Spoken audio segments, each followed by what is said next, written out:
Can you talk a little bit more, or just talk a little bit about the correlation and the roles between magnesium and calcium?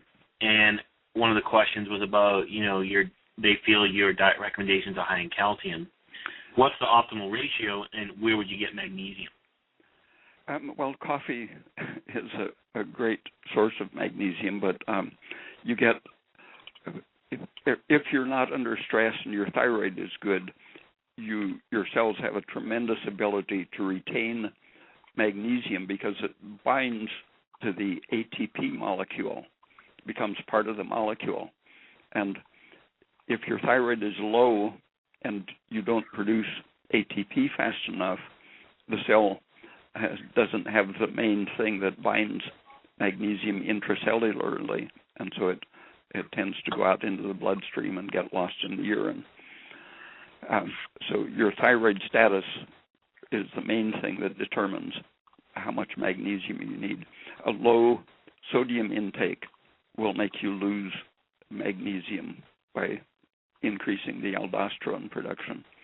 And so you can't talk about the ideal ratio of the minerals in abstract because it's the interaction. And the same with calcium. Calcium lowers a lot of the excitatory, inflammatory things, which would tend to make you lose magnesium and sodium. And so if you have a diet that seems to be deficient in one of these, you can very often solve the problem with any of the other four, potassium, sodium, magnesium, and calcium. William Frederick Koch, who was one of the first people to study the parathyroid gland, would remove the gland and cause the muscle contractions from the absence of the parathyroid hormone. But he found that he could cure the spasms with any of the minerals, not just calcium, but potassium, sodium, or magnesium would also cure the spasms.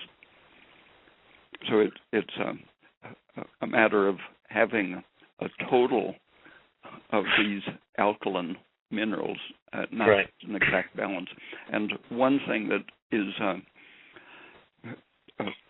another factor that interferes is the phosphorus or phosphate intake. Right.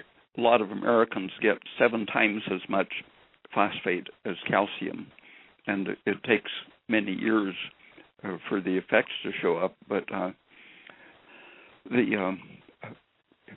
one of the functions of fructose is to make you lose phosphate faster than otherwise, and that's supporting the function of the parathyroid gland to improve the ratio between calcium and phosphorus. And if your fructose intake is high, then you don't have to worry too much about the exact ratio of calcium to phosphorus.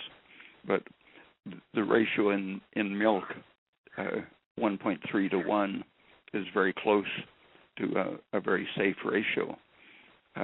But you can easily get by with 2 or 3 times as much phosphate as calcium, especially if your sugar intake is good. And then if you're getting plenty of salt and calcium, you don't have to worry much about the other 2 alkaline minerals. Doesn't calcium and phosphorus, they have an inverse relationship in the body? So if one's high, one's technically lower a lot of the time? Yeah. And then a lot of people that do, because a lot of people will take magnesium or a CalMag supplement because they have restless leg syndrome, etc.